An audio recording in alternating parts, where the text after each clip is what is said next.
Finally મિત્રો અમે મંગળપુર વીડવાળા મેરડી માતાજીનો નવરંગો માંડવો જોવો પોગી ગયા ને પહેલા તો અમે આવીને મેરડી માતાજીના દર્શન કરી લીધા અને 25 તારીખે રાત્રે અમારે અચાનક જવાનું થઈ ગયું મંગળપુર વીડવાળા મેરડી માતાજીનો નવરંગો માંડવો જોવો. હું ને એસપી સુરેલા બે થઈ ગયા હાલતા મંગળપુર બાજુ. રણમલપુર વાળા પેટ્રોલ પંપે થી આ ટ્રેક્ટરની લાઈન લાગેલી ને તમે જો આ લાઈન ઠેઠ ક્યાં સુધી લાગી ને આ લાઈન બધી ડીઝલ લેવા માટે લાગી.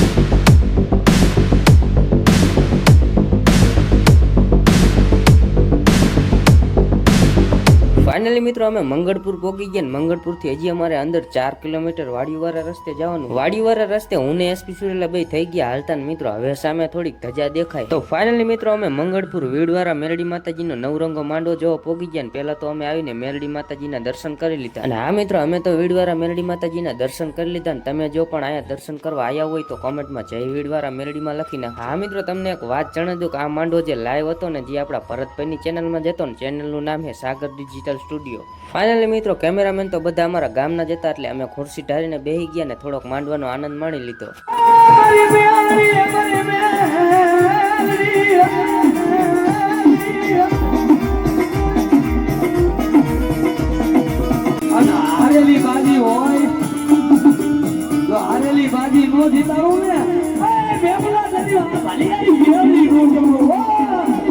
રાત્રે માંડવો જોતા જોતા વાગી ગયા રાતના 1 ને હવે અમારે જવાનું છે ઘરે. ફાઇનલી મિત્રો હું ને એસપી સુરેલા બે થઈ ગયા હાલતા ઘર બાજુ રણમલપુર વાળા પેટ્રોલ પંપે હજી રાતના 1 વાગ્યા તો હજી ડીઝલ ની એટલી ને એટલી લાઈન લાગેલી છે. બીજા દિવસે મિત્રો સવારમાં મસ્ત મજાનો જાગી ગયો ને કાલ વહી ગયા હતા આપણે મંગળપુર એટલે કાલનું કામ આપણે થોડુંક અધૂરું મૂકી. હવે સવારમાં જ મારા 3 પોટાને પ્રિન્ટ કરવાના હતા એટલે લાગી ગયો કામ. ફાઇનલી મિત્રો મેં 3 પોટાને પ્રિન્ટ કરી નાખ્યા ને પછી મેં 3 પોટાને ફ્રેમમાં પણ ફિટ કરી દીધા. હવે મિત્રો આપણે આજના વ્લોગને આજ પૂરો કરી નાખીને મળશું હવે કાલના વ્લોગમાં.